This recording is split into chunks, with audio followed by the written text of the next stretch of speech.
Welcome to your TechnoKids tour. Once you've signed into TechnoHub, you will see your personal bookshelf. It is organized by category. To view a course, you will want to click on the course card. When the course opens, you can select your version, such as Microsoft or Google. You can also pick your format. You will want to leave it as ebook because this will give you access to interactive curriculum standards as well as other course features. The first thing you will want to do is look at your Get Started resources. It will include things like an overview and preparatory steps. One of the documents you'll want to print is the schedule. It recommends the duration for each assignment you should allocate, as well as course modifications. Next, you will want to read your teacher guide. The teacher guide is divided into 6 sessions. Each session has mini assignments. You should read through the teacher guide to learn about what your students will be doing. Next, you will want to download your teacher resources. These include things such as customizable assessment tools or handouts, or samples that you may want to preview before you begin teaching. Another resource are course slides.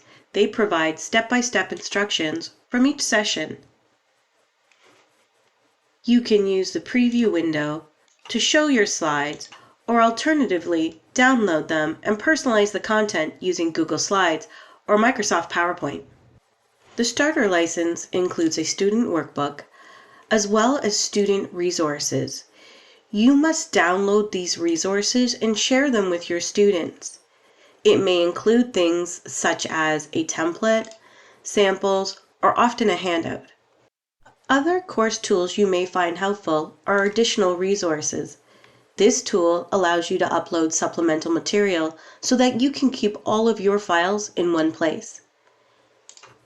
Another great tool is the curriculum standards. Click the teacher guide, then click curriculum standards.